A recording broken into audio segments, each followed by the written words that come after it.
بسم اللہ الرحمن الرحیم، السلام علیکم ورحمۃ اللہ وبرکاتہ۔ مطالعہ استشراق کورس کا آج ہمارا 11واں سبق ہے، اور ہم قرآن سے متعلق مستشرقین کے اعتراضات پر کلاسز مکمل کر چکے تھے، لیکن چند باتیں پھر مفید تھی، کام کی تھی، تو آپ کے سامنے پیش کر رہا ہوں۔ چند متفرق اعتراضات ہیں، اس میں سے ایک اعتراض تدوین قرآن اور اس کی ذیل میں کتابت قرآن سے متعلق ہے، اور اعتراض آرتھر جیفری اور دیگر مستشرقین نے اٹھایا ہے کہ عہد نبوی میں قرآن مجید تحریری صورت میں موجود نہیں تھا، اور اس کا منشا یہ ثابت کرنا ہے کہ چونکہ قرآن مجید تحریری صورت میں آپ علیہ السلام کے زمانے میں موجود نہیں تھا، تو بعد میں اس کو مرتب کیا گیا ہے۔ اور وہ بھی ایک اعتراض آگے بھی آ رہا ہے کہ حضرت عثمان، حضرت ابوبکر صدیق رضی اللہ عنہ کا ذاتی عمل تھا، وہ کہ امت مسلمہ کی سطح کا کام نہیں تھا، ذاتی عمل تھا۔ اور پھر دیگر اعتراضات تھے کہ مصاحف کو بعد میں مرتب کیا گیا، اس میں نعوذ باللہ صحابہ کرام نے اپنی مرضی کے مطابق کمی بیشی کی ہے۔ دراصل یہ مستشرقین جو اکثر عیسائی ہوتے ہیں، ان کا حربہ ہوتا ہے، کیونکہ عیسائیت میں اور بائبل میں انہوں نے تحریف کی ہے، قطع و برید کیا ہے، تو اس وجہ سے یہ قرآن مجید کو بھی اسی اعتراض کا نشانہ بنانا چاہتے ہیں۔ بہرحال، اور اس حوالے سے جو جیفری نے دلیل پیش کی ہے وہ یہ ہے کہ قبض رسول اللہ صلی اللہ علیہ وسلم ولم یکن القرآن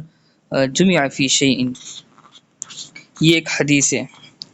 بلکہ اثر ہے، اور اس پر انہوں نے اپنی بنیاد کھڑی کی ہے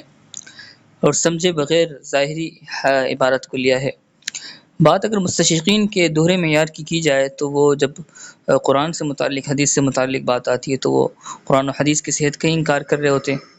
لیکن جب اپنی مرضی کی بات آتی ہے، مرضی کا کوئی مرجع چاہیے ہوتا ہے، تو اس میں پھر قرآن و حدیث کو بھی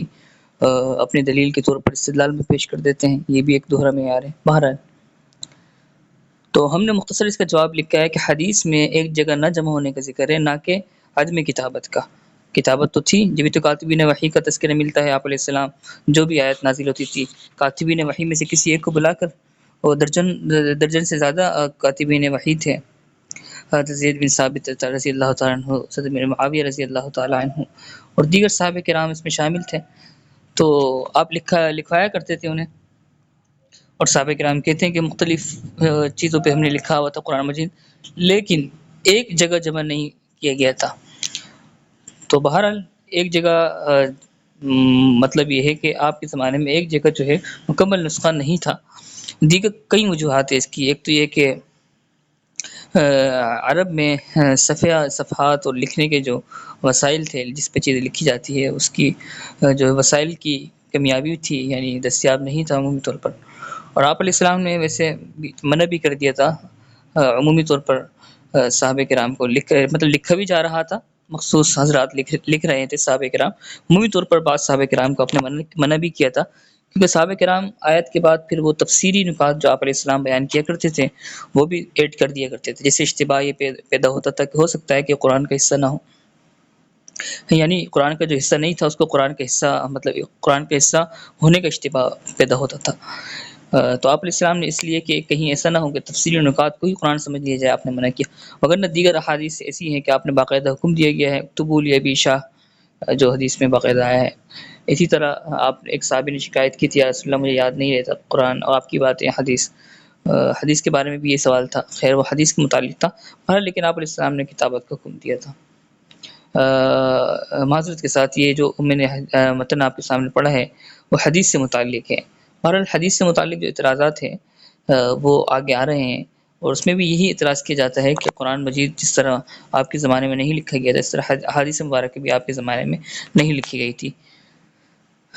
تو بہرحال اس کا جواب یہی ہے کہ حدیث میں ایک جگہ نہ جمع ہونے کا ذکر ہے، یعنی ایک جگہ مرتب مکمل نسخہ موجود نہیں تھا، لیکن لکھا ہوا موجود تھا۔ آرتھر جیفری اور قرأت قرآنیہ کا عنوان یہ آپ کے سامنے ہے۔ مشہور مستشرق ہے، کینیڈین نژاد آسٹریلین مستشرق تھا، مشہور اس سے قرأت قرآنیہ کا خاص عنوان ہے اس کا، جس پر یہ اس کی تحقیقات ہیں اور اس کے اعتراضات ہیں۔ مشرق وسطیٰ کے اسلامی مخطوطات کو اس نے تحقیق کا موضوع بنایا۔ قرآن مجید پر بھی اس کا کافی کام ہے، اور کچھ کتابیں اس کی آپ کے سامنے ہم نے لکھی ہے۔ ٹیکسٹ آف دا قرآن پر اس نے history of the text of Quran پر اس کے کافی کام ہے، اور اسی طرح دیگر اس کی کتابیں ہیں۔ History of the text of the Quran میں material of the history of the text of the Quran میں جو اس نے اپنی کتاب لکھی ہے، اس میں اس نے یعنی ابی داؤد رحمۃ اللہ علیہ کتاب المصاحف کو بنیاد بنایا ہے اور بہت سارے اعتراضات نقل کیے ہیں۔ اس نے یہ اعتراض کیا ہے کہ ابو بکر صدیق رضی اللہ عنہ کے زمانے میں جمع قرآن جو ہے وہ ایک ذاتی جمع تھا، پرسنل کمپلیشن تھا، یعنی آپ نے سرکاری امت کے سطح کا کام نہیں کیا تھا، آپ کے دل میں کوئی خیال آیا تو آپ نے اپنے لیے ایک جمع کیا تھا۔ اور اس کا خیال یہ بھی ہے کہ سرکاری سطح پر قرآن کی جمع کا کام عثمان کے دور میں شروع ہوا اور آپ علیہ السلام حضرت ابو بکر صدیق رضی اللہ تعالیٰ کے زمانے میں نہیں تھا، آپ علیہ السلام کے زمانے میں بھی نہیں تھا۔ اور اس نے یہ اس خیال کا اظہار کیا ہے کہ بعض اسکالر کی تحقیق کے مطابق حضرت زید بن ثابت رضی اللہ عنہ نے جمع قرآن کا کام صرف حضرت عثمان رضی اللہ عنہ کی مقرر کردہ کمیٹی میں کیا تھا، لیکن چونکہ حضرت عثمان رضی اللہ عنہ کی شخصیت متنازع تھی، لہٰذا بعض صحابہ کرام نے جمع قرآن کے کام کی نسبت حضرت ابو بکر صدیق رضی اللہ عنہ کی طرف کرنے کے لیے کچھ ایسی روایت گھڑ لی جن کے مطابق حضرت زید بن ثابت رضی اللہ عنہ کو ابو بکر صدیق رضی اللہ عنہ کے زمانے میں جمع قرآن پہ مامور کیا گیا تھا۔ یہ اعتراض آپ کے سامنے ہم نے پیش کیا ہے۔ تو یہ دراصل مخمصے پہ مبنی ایک اعتراض ہے جیفری کا۔ نصوص واضح ہے الاتقان جو ابن سیوطی کی کتاب ہے، سیوطی رحمہ اللہ کی، اس میں انہوں نے ساری تفصیلات لکھی ہیں کس طریقے سے صحابہ کرام کی جماعت حفاظ کی شہید ہو رہی تھی بئر معونہ میں اور دیگر محاذ میں۔